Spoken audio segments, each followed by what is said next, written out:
క్రైస్తవంలో ఈరోజు వేదనకరమైన కార్యాలు, ఎక్కడ చూసిన వేదనకరమైన దేవుని హృదయాన్ని బాధించే కార్యాలు జరుగుతూ ఉన్నాయి. మీటింగ్స్, పెద్ద పెద్ద గొప్ప గొప్ప మీటింగ్స్ పెడుతూ ఉన్నారు, పెద్ద పెద్ద ఆరాధనలు చేస్తూ ఉన్నారు. కానీ ఒక్కొక్కరు చేసే ఆరాధనలో దేవుని కనపరచాలన్న భయం, దేవుని స్తుతించాలన్న భయం, దేవుని మాత్రమే ఆరాధించాలన్న భయం ఇప్పుడు ఏ సంఘాల్లో జరగడం లేదు, ఏ మీటింగ్స్ లో జరగడం లేదు.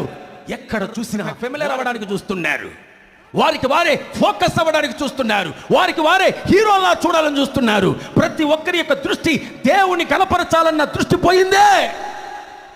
వీళ్ళని వీళ్ళే ఫోకస్ చేసుకోవాలన్న దృష్టి వచ్చేసింది. లోకాన్ని తీసుకొచ్చేశారు.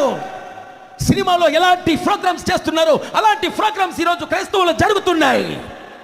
ఈరోజు దేవుని యొక్క నామంలో, యేసయ్య నామంలో మీతో ప్రభు మాట్లాడుతున్నాడు. జాగ్రత్త, వేరొక అగ్నిని తీసుకొచ్చావా, నా దేవుడు దహించు అగ్నిగా ఉన్నాడు.